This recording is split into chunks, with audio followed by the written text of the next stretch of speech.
Hello, everyone, and welcome to episode 8 of the Pound for Pound show. As always, I am Philip, being joined today by Russ and Ben. We're a little short-handed today. It's the holiday season. Everyone's busy, but we're going to make it happen anyway. So thank you, boys, for making the time to join me today. It's got some cool fights to talk about. Maybe the funnest fight card of the year. Really good one. 256 was a stacked card on paper and debatably over-delivered. So got some interesting stuff to talk about. So let's get right into it. So let's start with that super awesome main event. Figgy and Brandon Moreno went at it for 5 rounds, had a great fight, and ended in a majority draw. Russ, I'll let you start off. Give us some thoughts on the fight, what you thought of both fighters, and go from there. Oh, I thought it was such an awesome fight. That was probably my favorite fight of the year. I don't think I've been that excited during a fight in a long time, since probably Joanna and Zhang. That was amazing. I was standing up the second half of the fight. Like when Moreno started to turn it on, it was incredible. I thought it was a great showing by Moreno. I mean, I'm super fired up that they're gonna run it right back. And I thought both dudes gained stock. They both looked amazing. Like Figueiredo's a star now. Like that was a star-making performance. And Moreno, I mean, what more can you say? It showed the Mexican heart. I had it scored 48-46 for Moreno when it was done, but I don't think it's a robbery either way. Like I'm perfectly fine with the draw, But I did think he won round 3, because I thought he turned it up so well after the nut shot, and that would have made it a 10-8. So that's how I had it, 48-46. But Figgy was doing good prior to that, so I can see it. I can see the draw. I can see it either way. But just such an awesome fight. It over delivered so much. I thought it was going to be good, but it was incredible. Probably the best flyweight fight I've ever seen. Yeah, I agree with everything you said, Russ. But I had Figgy actually. If anybody was winning, I had Figgy winning. But a draw is a good call as well. I had Figgy winning. I had him winning 1 and 2 and 5, but I have to go back and watch 1 and 5 for sure. But the second round was kind of up in the air. Oh yeah, but best flyweight fight I've ever seen. It was incredible. Probably easily top 2 fights of the year. Either Zhang and Joanna, and then you got Hooker Poirier was a great one. Those are probably the top 3 fights of the year. But incredible performances by both guys. I can't wait for that rematch. I rewatched it today, and rounds 1, 4, and 5 are pretty clear. Like the 1 and 5 were for sure Figgy, and 4 was for sure Moreno, and then 2 and 3, it's like I thought 2 was definitely Moreno, and then 3 is like that's the hardest one to judge, because like Figgy was doing pretty good in the beginning, and then he hits him with that nut shot, and you think like he's gonna wreck him after that, and then Moreno comes back stronger after that. That's a tough one to score. So it's just awesome. I have to watch it again. Amazing fight. What'd you think, Phil? Oh, I mean, I don't know what else to really add. I thought it was a tremendous fight. I would have felt fine about the scoring either way. It was pretty close. Like I said, numerous rounds. One thing I was reading that was interesting, and I kind of agree, is did you guys agree with taking a point from Figgy? Because it was, it wasn't like he was repeatedly warned or anything like that. So there were a lot of people who really thought that might have been an over, and not my opinion. I was totally fine with a draw, but a lot of people felt that like Figgy probably shouldn't have lost that point and should have pretty clearly won the fight on the scorecards. Curious if you guys agreed or not. And it was interesting reasoning, they said, because it affected Moreno's ability to win the round. And I don't know that I've ever heard someone describe the reason they took a point away like that. It just was interesting to me. So from what I heard, Dana said is that Jason Herzog, the ref, warned him 2 times before that. Stop poking him in the eyes. And he said, stop hitting him in the nuts once before. I didn't see the warnings, but that's what Dana said. Mm-hmm. Got 2 warnings prior, and then Herzog took the point. Plus, that nut shot was very hard. So yeah, there is that. I just watched an interview today with DC, and they asked him that same thing. And he said he spoke with refs, and they actually told him that it's not actually based on like warnings and stuff like that. He said like they can deduct a point based on substantial, like the substantialness of the. So like that's why it was, because it was so violent. Like same thing with like an eye poke. Like if somebody does it like multiple times, just tiny, like John Jones does, they might not get it. But like when they knock somebody's eye out with a finger, like take it right away. You know, I agree with that. Like I do too. it was such a wicked shot. Plus he was doing some dirty crap earlier in the fight too. He poked him. He's a massive heel. I don't think anybody debates that. Like I said, yeah. I'm not even saying any of it was intentional. I'm just saying like there was a lot of things. Like then when he was on the ground, he was like covering up his eyes and like his fingers were going in his eyes like repeatedly. I was like, you gonna warn him again or what? Herzog's one of the best in the biz. That was a good call. I agree. Yeah, he's great. Yeah, I don't have any issue with it. It's just interesting because I do, you know, and we could do a whole show about MMA refs and MMA judges and get into it. I just don't always think that they necessarily score it that way. You know, like sometimes it seems like there's an automatic warning regardless of the severity. And then even like you said, it can be a minor infraction, but since you've been warned, you get a point taken away. So it's just an interesting way to look at it. So, but I certainly hope that isn't anyone's main takeaway from the fight. You got two dudes who went out there and just threw down, put on an incredible fight. And again, yeah, both of their stock went up 100%. And I don't think anyone would complain to watch them run it back for another 25 minutes. Oh my God. Give me that fight again for sure. Another interesting thing about it was it seemed like Figgy was starting to fade. Like I thought he might, because like the weight cuts are rough for him. Like I thought he was starting to fade in 3 and 4. So, like, to win round 5 like he did so decisively is just, I mean, championship material right there. Like, it's amazing. I don't know if Brandon stepped off the gas a little bit or if Figgy just, like, dug deep, but that was amazing that he was able to win round 5 so decisively. Yeah, the way he fights, you expect him to gas. And then, like, some fighters are strange in that they have that second wind later. They take a round or two off, and then they come back. Like, Connor did that once or twice. That Nate fight, right? Yeah, and it was exactly like that. He just dug deep for that round 5, and like that really, I think, helped him. Yeah, Figgy's a big boy for that division, so that's one of his weaknesses, his gas tank. But he dug deep. Yeah, you're right. Yeah. If that's one of your weaknesses, and you can fight like that in round 5 of a fight that's that good, you're pretty well-rounded dude. So exactly. Yeah. I'll watch when they fight again. I know that exactly. So, oh man, the flyweights are like one of the most exciting people to watch now. Like thanks to him, you know, and now Moreno, like just so fun. I'm glad that division's like on fire now. I really, this is kind of off topic, but I really do hope they get DJ back. I mean, that just needs to happen. That if DJ wins the belt in 1, if he wins the belt in 1, they should get him back. He's fighting for it in, I think, March or something like that.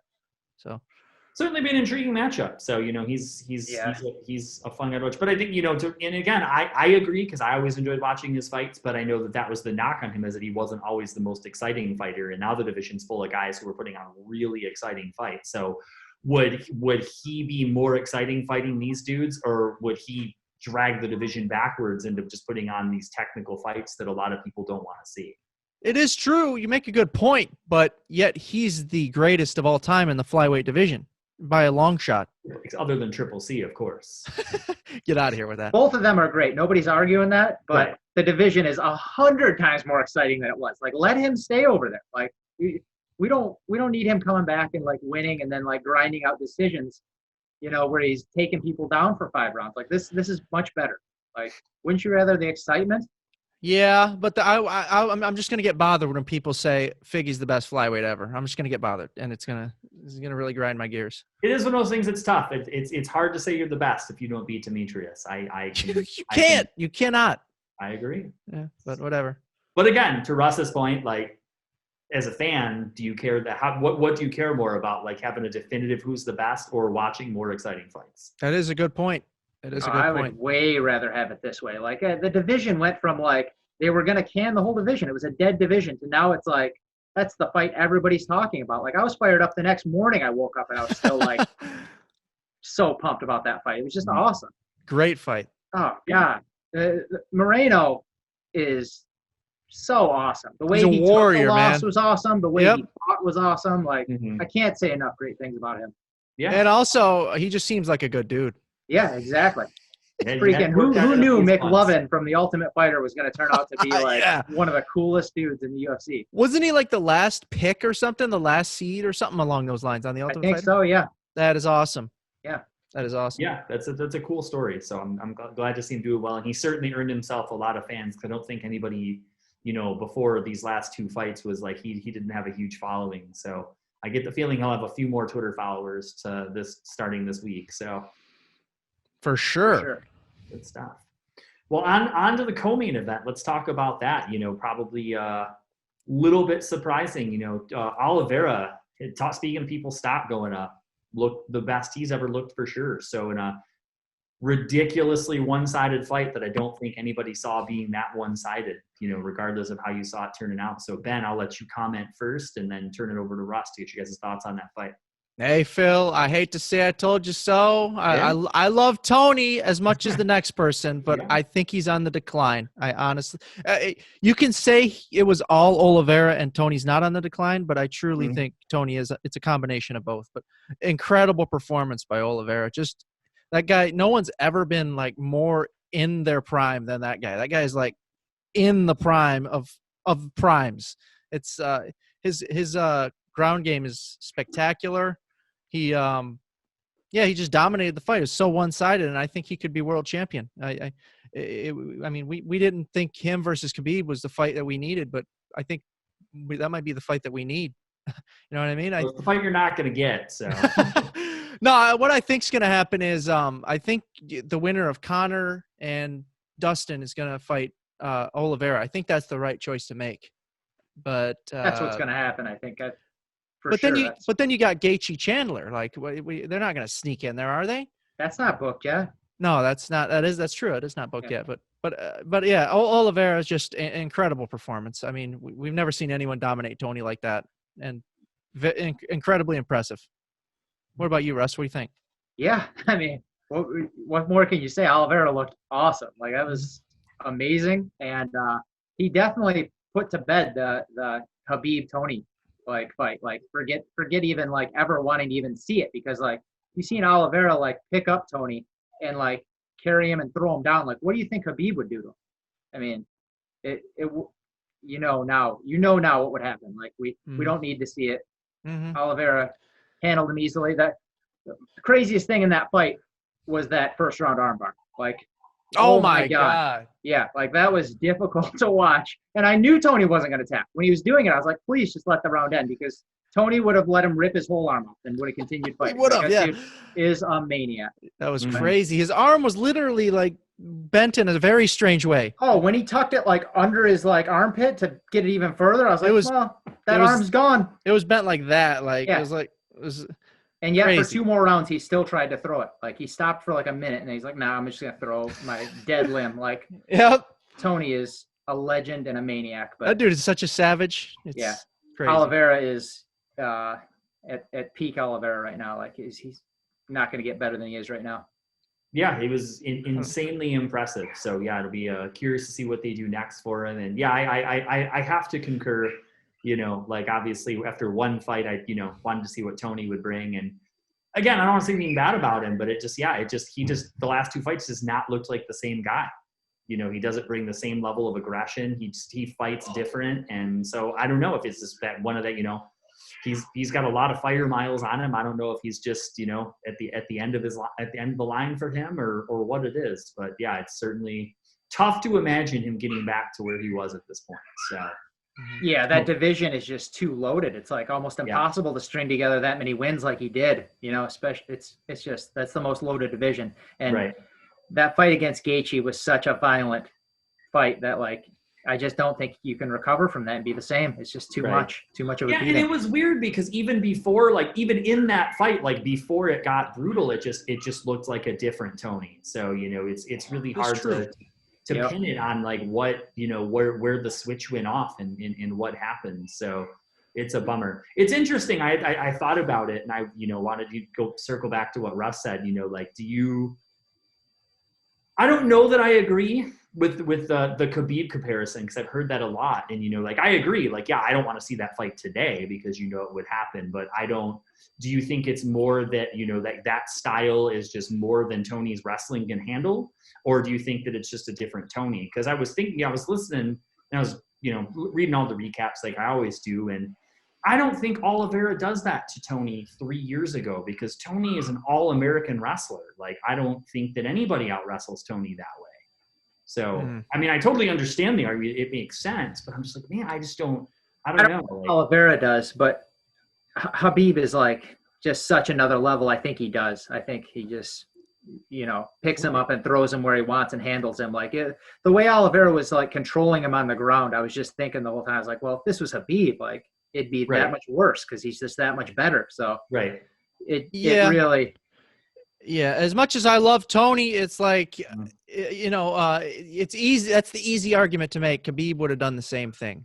You know? That's the easy. It's hard to argue that Tony would beat Khabib after that happened against Oliveira. Right. And I agree. Again, and you even during the fight, you think that you're like, oh man, but again, it's a different Tony, but it's all irrelevant at this. But you just feel bad because he's, it's a UFC record. No one has ever won 12 in a row and not got a title shot. So it's incredible. Just such unfortunate circumstances. Yeah, unfortunate that but and again, a little bit of it is he has to own a little bit of it for some of the stupid things he did to get hurt and everything like that. So, but it's unfortunate we never got to see that fight in their prime, but it'll be interesting to see what's next for him too. Have to go back and really figure out what he wants to do because I don't see Tony wanting to be a guy who's going to take like mid-carder fights. Yeah. You can't promote shirts that are called champ shit only and then fight on undercards. Yeah, for sure. You're gonna have to take a winnable fight or two. You don't want to keep going against like the top 5 dudes. I was thinking because they were on the same card, maybe Fiziev against him because he looked really good. You say no? Oh no. Oh no. Because he's an up and coming killer. Yeah, no, Russ. You don't like Tony, do you? So I love him as a fighter. Yeah. As a person, he's questionable to me, but that's the one thing I was going to say. And, not to kick a guy while he's down, because everyone knows I'm the biggest Tony Ferguson fan out there. But, do you think he's the guy who would want to take a more winnable fight? Because Tony doesn't exactly exist on the same plane that the rest of us do. And he doesn't look at life the same way the rest of us do. Like, I could see him being like, all right, the way to come back from this is I'll fight them both on one night. Yeah. That is Tony's mindset, I think. You're a madman. What are you talking about? Yeah, he's one of those guys, and this is why you have like a commissioner. This is why you have coaches, because sometimes like you need people to come in and tell you what's best for you, because you as a competitor you can't tell yourself. He does need a tune-up fight. That should be his next move. Not even top 10, I would say. Probably not even top 10. Yeah, it's just tough to tell a guy who's been ranked that high for that long that he's going to fight someone who's not ranked. So, but I think if he, realistically, he's got to take a long, hard look at it and kind of understand the situation after these last 2 fights, because they haven't been super competitive and he hasn't looked his best, and he doesn't want to just go out there and get shellacked for a 3rd time. So true. He'll be on a main event on a fight night. Let's get him 5 rounds in there against somebody. He's still Tony Ferguson. We want to see him in the main event. He's still no doubt about it. So. The hardcores appreciate him and like love him as he's a legend to the hardcores, but right. Right. And then we can't talk about Tony all night, but just real quick to, like to Russ's point, like, is there a tougher dude in MMA? Like, how many people don't tap to that armbar? Like, oh yeah. No. Oh, I mean, most people tap like in that first stage of it, let alone when he bent it like further back under his armpit. Like, I don't understand how his arm bent like that and he continued to fight. It's just incredible. Yeah, Tony's one of the toughest guys ever. It's just an amazing thing. There's just certain people, they're just wired that way, that they just like, they would literally let you break their arm before they would tap. Like, no matter how much it hurts, no matter what, they just refuse. Yeah. Did you guys think he was going to tap when he was in that? I didn't. No. I was just like, no, I would have been shocked. Let's hope the round ends, because like, otherwise that thing's going to break. And exactly. Yeah. And he's the type of guy that if you broke it, he'd be mad if you stopped the fight. He'd be like, let's just tape it up. Let's get out there for round 2. Yeah. Just hanging off. I don't think it even crossed his mind. Like, he didn't even like put his arm up like, this is killing me. Like, just like, no, this. No, he put on a poker face with that arm after that. Yeah, just a savage. Yep. Well, yeah. Speaking of, it's similar concept, but maybe even more, and you're talking about amazing things. How about that Kevin Holland knockout? Good Lord. I don't know that I've ever seen that before. Yeah, I don't, not a punch like that from like your back. Unbelievable. Yeah, that was madness. Ben, how'd you feel about that? I mean, an incredible knockout. I mean, we've never seen someone knock someone out from like their back transitioning to their knees and like standing up. You know what I mean? Right. He like just deaded Jacare. It was just insane. And I feel bad for Jacare, but Holland's a star in the making. He's like he's like a star, very quick star. You know what I mean? Like it didn't take him long. Took him about like less than a year, and now he's almost everyone in the Yeah, MMA I mentioned it community. last week. He's like MVP of the COVID era. Yeah, you're right. Five wins in 7 months. Like, that's unbelievable. And Yep. now he's got one over like a pretty big name. You know, Right. I mean, and he's got the knockout over Buckley, Buckley's a big name too. So like, You're right. he's done this in 7 months. And Yeah, he's been impressive. And also, speaking of that, it could be very exciting if they end up booking, because he called out, Hamzat. So, two guys who no one's stock is rising faster than those two guys. So to put them in there together, if they make that fight after the Hamzat Leon fight. Yeah, I say don't do that.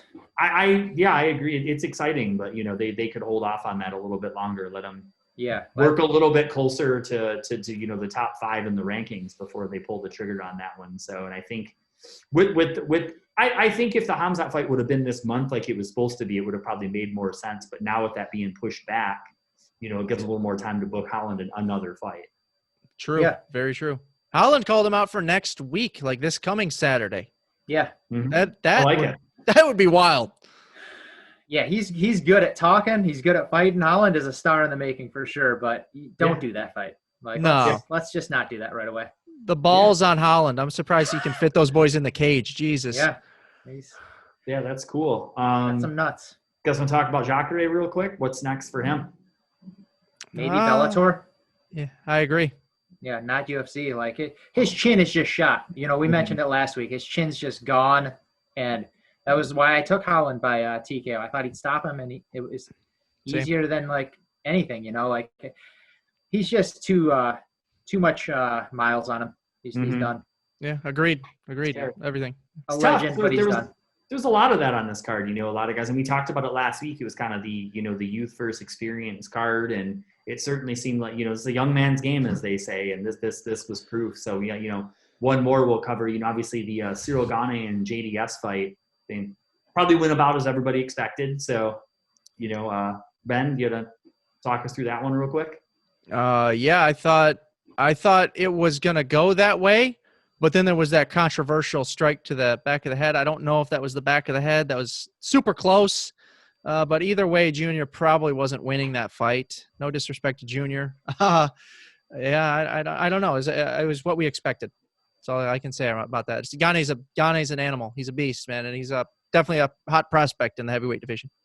And Junior should probably consider – I know he's only 36, but in fight years, he's much older than 36. He should probably consider maybe just retiring, or that's 4 losses in a row for him, or maybe taking a long break.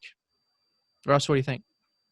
Yeah, heavyweights like to go like into their 40s, so like I'd be real surprised if Junior retired. I maybe like take a little bit of time off and just rebuild and come back. Like maybe he can do something like Arlovsky and Overeem have done and just like rebuild their chin somehow. I don't know how they did it, but like they've come back and won fights just very strategically, and they've done fine, like beating some like contenders, but no like champions. So maybe do something like that. And Gane looked good. Like I very impressed with his movement. He's friggin' jacked, and like I haven't seen a heavyweight really move like that since Frank Mir was dominating the UFC. So it was a good showing. I like him a lot. And he trains with Ngannou, so got some killer heavyweights in that camp. You know what did impress me on top of all those things you said, but like his smarts. You can tell he's just a smart fighter, and he never put himself at risk at all. Like he was just using his range, moving real well. He's slick. He doesn't really look like many heavyweights you see. He doesn't plot at all. Like he's really like agile, like on the balls of his feet. Mm-hmm. But the thing is, though, he's not like the one thing I would say about him. He doesn't seem like he has that mean streak, that killer instinct that a lot of heavyweights have. Yeah. But I guess he doesn't need it. That elbow was pretty killer, man. It was a good one. He's got a good amount of submissions on his record too. So he's got good submissions. I think he's a contender at heavyweight. I like him. Agreed. Yeah, anytime you can get heavyweights moving on up the charts, that's cool. So Yep. it'd be good to see. So awesome. Any other fights you guys really wanted to touch on from this card? Like I said, some good ones. Obviously, got to throw a quick shout out to my boy Cub Swanson. Yes. Hell yeah. That was awesome. Knockout. Love Yep. that dude. He's awesome. He's one of those guys you root for every single time he fights. So Exactly. And Yeah. also Fiziev with that freaking knockout of Moicano. yeah, Fiziev, man, I was telling you guys that was going to be an awesome fight. And, man, I did take Moicano. I'm going to be honest. But, like, Fiziev, man, that guy is dangerous on the feet. He yeah, is. no doubt. That boy is No doubt. dangerous. Yeah. He's dangerous everywhere. Like, it's crazy to think that, like, now there's another dude at 155 that's, like, scary. Yep. That division, man, is crazy. It is wild. But, yeah, he looked good. As soon as I was watching, like, the preview for it, I was like, he's got kind of, like, the Dagestani beard, and he's got, like, a European accent. I was like, this is trouble for Moicano. Sure enough. Those guys, he's like a what's Muay Thai, like kickboxing like star, you know what I mean? And he Yeah. trained. He went to Phuket, Thailand. It seems like when guys go to Phuket, Thailand to train, they come back different animals, man. Just different. Yeah, he looked very good. He's definitely on the radar now of everybody. Not only does he have the beard going for him, but he also has like an interesting hat similar to Khabib. So Yeah. if the hat becomes a gimmick, the sky Yeah. is really the limit at that point. So Yeah, there you go. he's figured it out. So cool, man. So many fights to talk about. This upcoming. They're not finishing up the year strong this week coming up. There's a huge card coming up. Lots of fights on this one. Lots of big names. Main event, we got Wonder Boy is going to be fighting Jeff Neal. Russ, I'll let you start on this one. How do you see that one playing out? Give us the breakdown. I think it's a pretty good fight. Wonder Boy hasn't fought in like over a year, so he's hasn't been the most active dude. Jeff Neal on a 7-fight win streak, he's been tearing it up. I see it kind of like fighters just trending in different directions. I think Jeff Neal's coming up, and I think Wonder Boy's 37, fighting less frequently. He's kind of like trending downward. I think Jeff Neal's going to get it done. Hopefully be able to quit his job at Texas Roadhouse since he's still working there. That is crazy. Yeah. Yeah, I'm actually going to disagree on that, Russ. I think you're right that there is an age gap there, and Thompson, he might be past his prime, but I still think he's got a few good years left, and he hasn't been in that many wars, you know what I mean? So I think he's kind of fresh for a 37-year-old fighter. Even though he is 2-3 in his last 5, I'm going to take him in this one. Neal, I just don't think has the experience. He is on a 7-fight win streak, but he's finished five of the 7 by KO or TKO. Like he's a dangerous dude. Fire. Yeah, hands of steel. I'm going to take Wonder Boy by decision. I don't think Wonder Boy doesn't really get knocked out. Like besides that Pettis KO. I'm going to take Wonder Boy by decision in that one. Interesting. It's a pick'em right now. I checked the lines earlier today. It is literally a pick'em. So yeah, it's a coin flip. Yeah, it's an interesting fight because Neal has looked great, and the last couple times I've watched him, he's smashed dudes. But I definitely think Stephen Thompson is the best guy he's fought. So it'll be interesting to see. And Stephen Thompson, like I said, other than once or twice, definitely is good at game planning and coming up with a way to strategically fight guys. So I just hope it's not like a 5-round snooze fest of the two trying to figure each other out. So yeah, that would suck.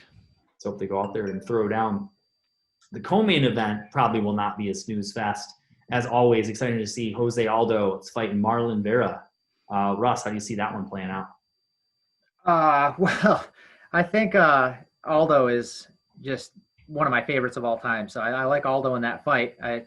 Cheeto, I did not even realize he's been in the UFC since 2014. Like he's been like very under the radar. I was trying to like look up and see what he's done. It's been just a lot of like fight nights. So I imagine like he's like been on a lot of smaller cards where I haven't been paying a ton of attention to him. And now like obviously he's on the radar with that stoppage of Sugar Sean, so I think this is by far like his toughest test. Like it's a huge step up in competition. I think Aldo will get it done. Aldo's, I don't know. He's had some tough losses, but like his loss against Moraes, like I thought that decision could have went his way, and he was doing okay against Jan in the beginning, and then that fight turned on him. But Aldo's just fought like the absolute killers. I think this is a step down for him, and it's a huge step up for Cheeto. Even though I like Cheeto, I think Aldo's the pick in this one. Yeah, I agree with you 100%, Russ. I'm going to take Aldo. He's just had way more experience, way better level of competition he's fought. And this is too big a step up for Cheeto, even though that was a good win against the colorful hair guy. He's Aldo's lost. Disrespect Sugar Sean just because you don't like him. Sugar Sean. Oh yeah, Sugar Sean. That's his name. Sugar Sean O'Malley. That's it. But but Aldo has lost his last 5 of 7. We got to keep that in mind. Yes, but it's been against killers, and the one decision against Moraes, arguably was him. Yeah. I don't know. And he's only 34 years old. That blows my mind every time I see how old he is. I'm like, how is he not like 45? You think Vitor is 60? Yeah. Yeah. That is crazy. But yeah, that's all I have to say about that. But I agree with you, Russ. I'll take Aldo on that one. It makes 3 for 3. I tend to agree. So, Chaos Williams is fighting again. He's had 2 ridiculously awesome knockouts recently. Got him fighting Michael Pereira. How do you guys see that one playing out? I think that's gonna be a wild fight. They're both crazy MFers who throw flashy crap, and Chaos is on fire. I like Chaos in that fight. I don't really understand the line. He's a slight underdog, and he's 11-1 and been finishing dudes in 30 seconds. So I don't really understand. And Pereira's he fights a wild style that leaves himself open to getting stopped by a crazy shot. So I don't know. I think it's gonna be an exciting fight. I don't think it's gonna go long, 1 round maybe, and hopefully Chaos gets it done because I like him. I like watching him. I agree 100%. I'm gonna take Chaos like you. I think it's gonna be a bad night for Pereira or Michelle or whatever you call him. But he does some weird stuff and he leaves himself open. He does some flashy stuff, and Chaos is not a guy you want to do that against. He will knock you dead, as we've seen him do against Abdul Razak Hassan or whatever the hell his name is. But Russ, I'm gonna agree with you. I'm gonna take Chaos by KO, probably in the first, maybe second. Let the record state that Per is also kind of a stooge, so him getting dropped would be acceptable in my book. So why do you say that? He just, out. He just talks so much trash and goofs off in the middle of fights. He's just not my kind of guy. Yeah. So those type of dudes, I was watching those videos of when trash talk goes wrong, and you see those dudes who drop their gloves and stick their chin out, and 10 seconds later they're freaking unconscious. So that's highly enjoyable. Yeah, I enjoy those videos, and he's one of those guys. So I hope to see this fight on highlight reels for years to come when Chaos puts him to sleep. Because, that last dude he knocked out, I think, is still unconscious over on Fight Island. So. Well, no, he's dead, not unconscious. He's dead. He's still out, that's for sure. So. He killed him and the dude he fought before that, Morano. He knocked out in 27 seconds. He's just murdering dudes. So he's a savage. Yeah. Yeah. I like it. And when your name is Chaos, you got to be. You for sure. Hope it's another short night for him.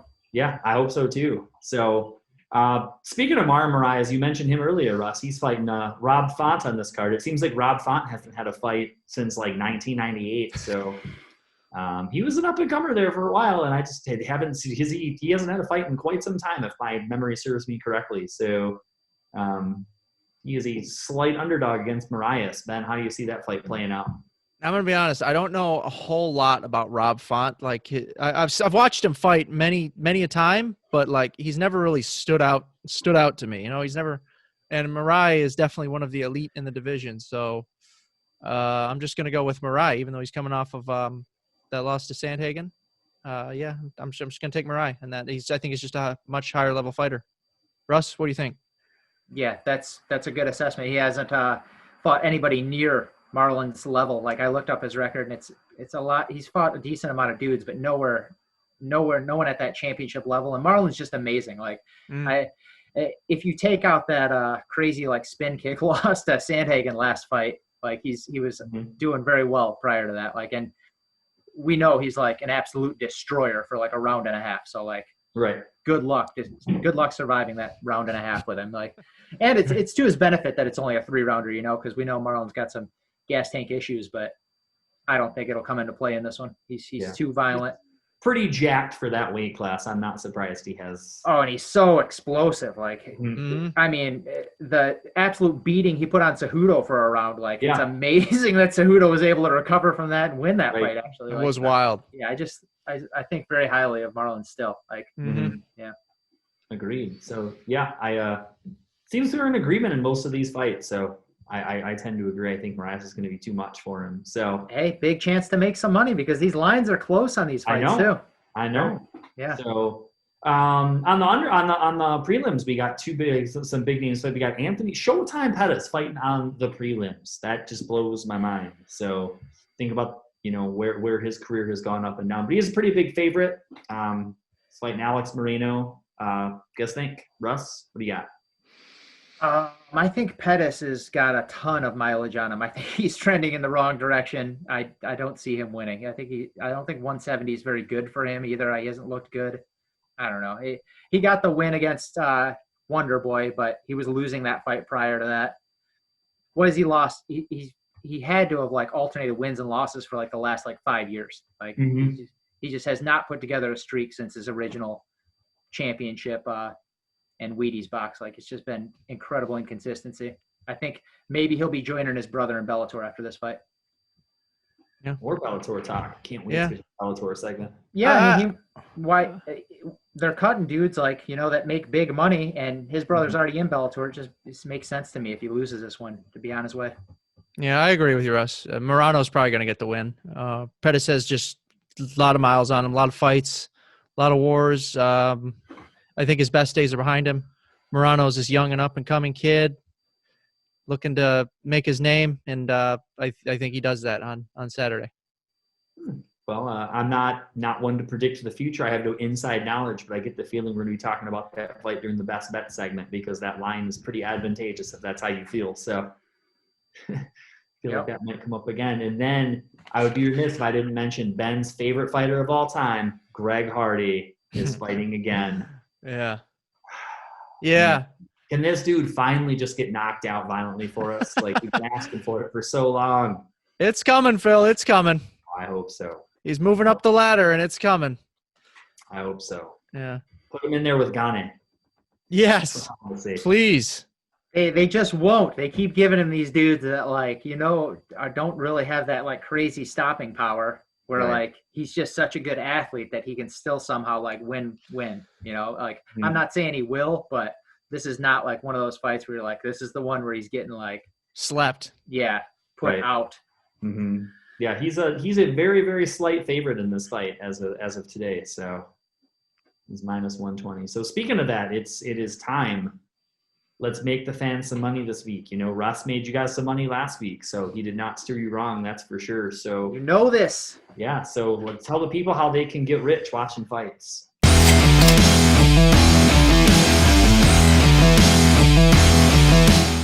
Okay, let's do some best bets. I want to recap last week here. We went 3-1-1. So I broke it down so, like, so you guys can get an idea, like, of not just like the win-loss. Like, if you bet $100 on each of the picks, because most of them were dogs, you would have won $460 last weekend. Because so I lost on Moicano against Fiziev, then won on Gane by stoppage, minus 150, then won on Holland by TKO, plus 300, and then won on Oliveira, plus 140, and then Brandon Moreno was the draw. If that one would have cashed, that would have been an absolutely huge night. But still, big Saturday night, big win. Yeah, good job. Some good bets.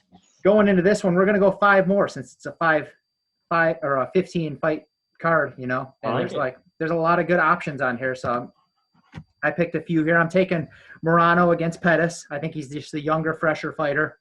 They're trending in different directions. I like him at plus 190. I like Talia Santos. I tried to take her a couple weeks ago. It was a week or two ago, but the COVID took that fight away. So I'm taking her this week against Robertson.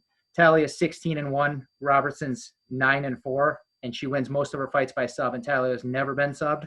So Talia at minus 105 seems like a great pick to me. Mm-hmm. Marlon Moraes minus 150 against Font. Moraes just like another level. I don't think Font is prepared to deal with that. Minus 150 seems like a friendly line. I think it should be like minus like 250, to be honest. But whatever. Chaos plus 110 underdog. Truly don't understand that line. He's been murdering dudes in like 30 seconds. He's 11-1. You know, I don't understand Great line. how he's the underdog unless like just they're not paying attention to him yet, or I don't know. Maybe the bookmakers never give you like a gift like that, so there's something going on. Mhm. And then I like Jeff Neal minus 115. He's been on fire, 7 wins in a row. Wonder Boy, I just don't know what he's going to do. He hasn't fought much, and he's getting a little older, so I like Jeff Neal, younger. I agree with a lot of those. Some Minus good picks. 115. Yeah, we're going 5 again. We'll see if we can make some more money. I hope so. Yeah. I think we'll do well. I think the bookmakers sometimes have short memories. You know, I think that Moraes fight. I think the line came down so much because of his last fight. So I think they forget the level of competition he's been in there with, and so I agree. I think that's a good pick. So Yeah, Sandhagen is great. Regardless, like that was going to be a super tough fight, but nobody could have seen a spinning freaking wheel kick coming. Right. Like he was surprised he pulled that off. That was insane. Yeah. Insane. So I don't put too much stock into that. I mean, of course, like I think Sandhagen's great as I thought before that, but I don't take too much from Moraes on that. Like it's just one of those things that happens sometimes. Right. Yeah, I agree. Cool. Well, boys, let's get into our topics. Not a ton to talk about this. We've got a lot of fights to talk about. So, but the one thing, you know, obviously a lot of big signings we talked about over the last couple of weeks, people getting cut. Bellator already signed up 2 big names from the UFC. You know, signed Yoel Romero, and Rumble is back. I know Ben is a huge Rumble fan, and there's already some rumblings of those 2 maybe being I'll see you, Phil. against each other. that was for you, Ben. I like it. That's a good one. Well done. Yeah. I know Ben loves those. I figured you would enjoy that. So, but that'd be interesting to see, especially if they match them up right away. I don't know if that's what I would do.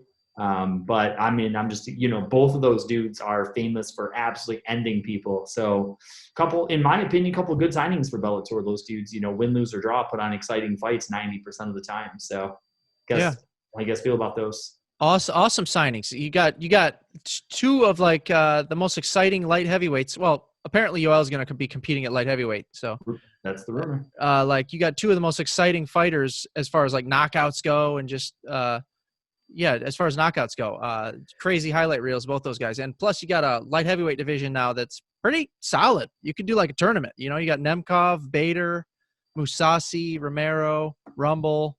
Who am I forgetting? I'm forgetting someone, but.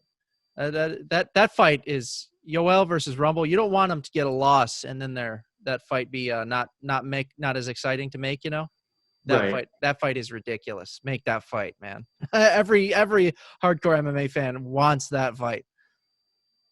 Yeah, I agree. Awesome signings like that. That's Bellator might have just signed like their 2 most exciting dudes in one day. Like that's amazing. Book that fight though. Yeah, I agree with Ben. Don't kid around and mess around. Like book that fight. I want to see that fight. 2 destroyers. Like there's almost no chance of that fight being boring. I would definitely take the under in that fight. 100%. Yeah, somebody's getting stopped. The over under is half a round. Yeah. It'd be like 30 seconds. Go 30 seconds. Can end quickly. I think they should give them 1 fight each before they match them against each other, and one of them should fight Melvin Manoff. So yeah. There you go. Yeah. Get him in there. Just keep him away from Bader. Like, I don't need to see either of those dudes wrestled down and held down. Phil Davis. Or Corey Anderson. Yes. Yeah. That's who I forgot now. Yeah. See, they got those dudes still. We got some excitement, but they still got those dudes that'll just drag down the division with Mousasi's kind of getting in that. You know, Mousasi's put on some great fights, but like he can do that too. I don't think Mousasi will even want to fight either of those dudes. He likes to fight. I think Mousasi's dudes he's way bigger than. Weight, so. Yeah. So cool. What else do you guys want to chat about today? I know we kind of went long. We don't, you know, talking about fights. There's so many fights to talk about. So, but it's the last a lot of exciting stuff, man. We had a great card, and we got a cool one coming up. It's just awesome. I do want to talk about one thing.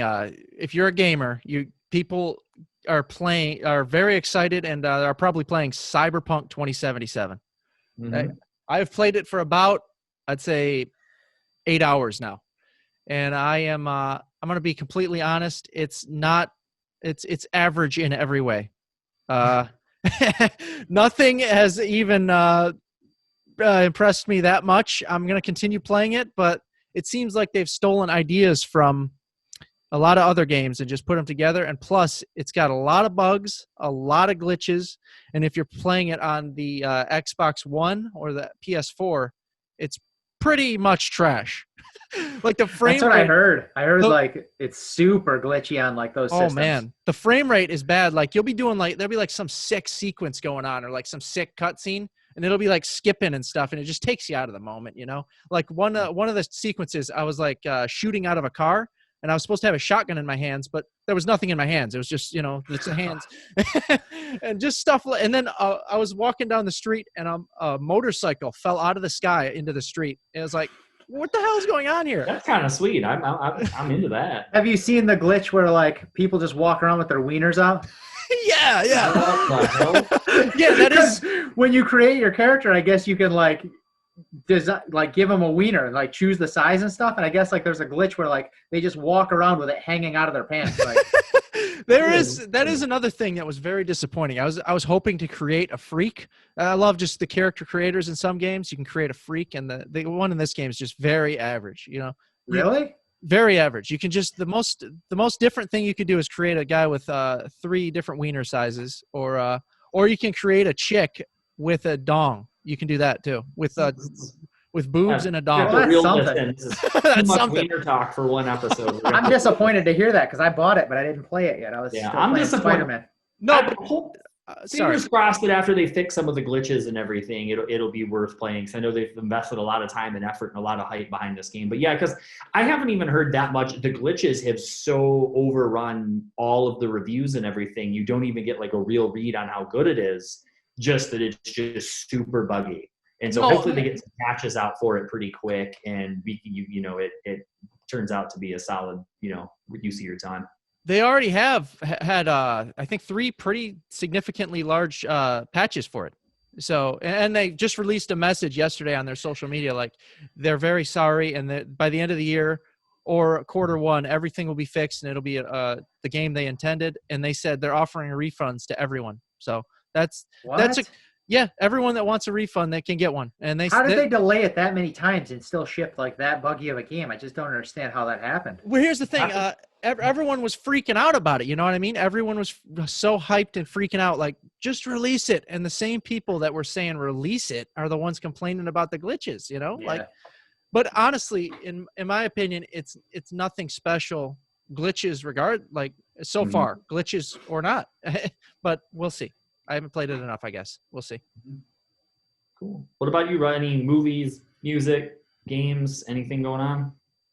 I'm excited for Fall Guys Season 3. It comes out tomorrow. Yeah, that'll be cool. I'll be getting in that. I've been playing Spider-Man on the PS5, and that's about it, really. I mean, yeah.